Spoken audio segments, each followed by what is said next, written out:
I'm Tom Layson, and this is a Northwest Now Digital Extra. All of us remember where we were and what we were doing when the Twin Towers fell on 9/11. Now it seems like such a distant memory, and that's part of the reason so many work so hard all across America to build memorials to the fallen, including, as photojournalist Michael Driver shows us, the memorial in Milton. I felt it was something that I wanted to give back to the community. I wanted to let my grandsons know that Grandpa stood for something and that we accomplished something in my lifetime. It's 35 feet 4 inches. It's the largest piece in western Washington. This artifact came from Tower 2, very close to where the second aircraft went into that building. It's a window framing section from the 91st to 94th floor. The reader board that we have as you walk into this plaza area tells the story of 9/11. 2,977 innocent lives were lost. 343 firefighters lost their lives in paramedics that day. There's tremendous support to the community, and I think it will be an asset to the community. It'll be a destination for learning. I want people to know about this, what happened on this day, so that we never forget. We want people to be able to touch it, connect with it, and reflect on the loss of life that day in hopes that it never happens again. And there's a little tiny American flag. The footing for the artifact is in the shape of the Pentagon, and we have all 5 branches of the service recognized in granite.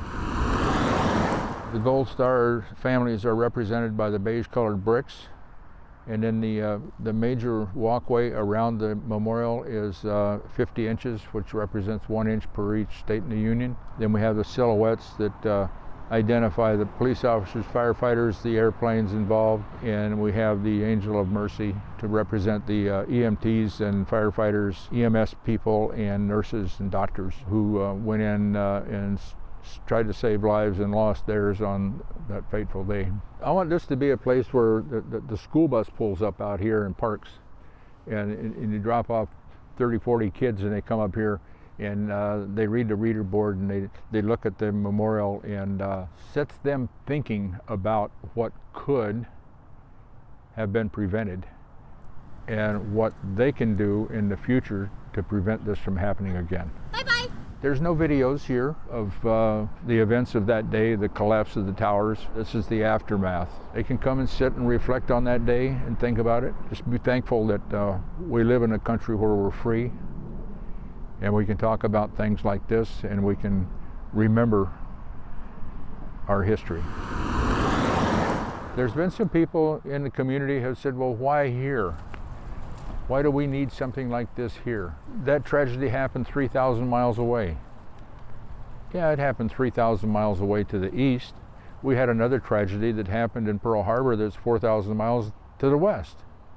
You know, you remember Pearl Harbor, they remember Pearl Harbor, they remember World War II, they remember Korea, Vietnam, Bosnia, Afghanistan, and Iraq, and they're going to remember this because it's here in our community, so that we have an opportunity to pay our respects every day that we walk by here to those who lost their lives for no good reason.